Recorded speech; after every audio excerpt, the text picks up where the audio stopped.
আসসালামু আলাইকুম ওয়া রাহমাতুল্লাহি ওয়া বারাকাতুহু।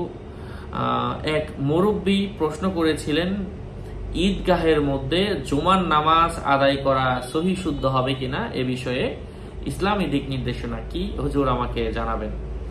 এমন তো অবস্থায় এই ভাইয়ের প্রশ্নের উত্তরের ক্ষেত্রে আমি বলবো, ঈদগাহের মধ্যে জুমার নামাজ আদায় করা যাবে। ইয়াসিহু সলাতুল জুমআতি ফি মাইদানিল ঈদি অথবা ফিল মাকানিল্লাযী ইউসাল্লা সলাতুল ঈদ। যাই হোক, সম্মানিত ভাই ও বন্ধুরা, এজন্য ঈদগাহের মধ্যে আসলে ঈদগাহের জন্য শর্ত কি? খোলা হতে হবে, উন্মুক্ত হতে হবে, সকল মানুষের জনসাধারণের প্রবেশের অনুমতি থাকতে হবে এমন তো অবস্থায়, এবং শহর হতে হবে। ঠিক জুমার নামাজের মধ্যে কিন্তু একই ধরনের শর্ত।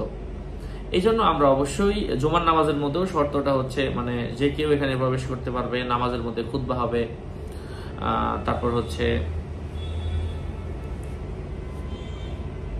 শহর হতে হবে, এই জাতীয় মুসাফির না হওয়া, এই সমস্ত বিষয় বিবেচনা করে আপনি ঈদগাহের মধ্যেও জুমার নামাজ পড়তে পারেন, কোনো অসুবিধা নাই। আল্লাহ পাক আমাদেরকে বোঝার তৌফিক দান করেন। আরো আপডেট পেতে আমার সাথেই থাকবেন। আমার ভেরিফাইড চ্যানেলের ডিসক্রিপশন বক্সে ক্লিক করলে পেজ এবং আইডি আসবে। এর বাইরে অন্য কোনো পেজ নাই, আইডি নাই, ইমো নাই, হোয়াটসঅ্যাপ নাই। প্রত্যেক ভিডিওতেই কিন্তু সাবধান করি, সতর্ক করি। সুস্থ থাকবেন, ভালো থাকবেন, আমাদের চ্যানেলটি সাবস্ক্রাইব করতে ভুলবেন না। ওয়াসসালামু আলাইকুম ওয়া রাহমাতুল্লাহি ওয়া বারাকাতুহু।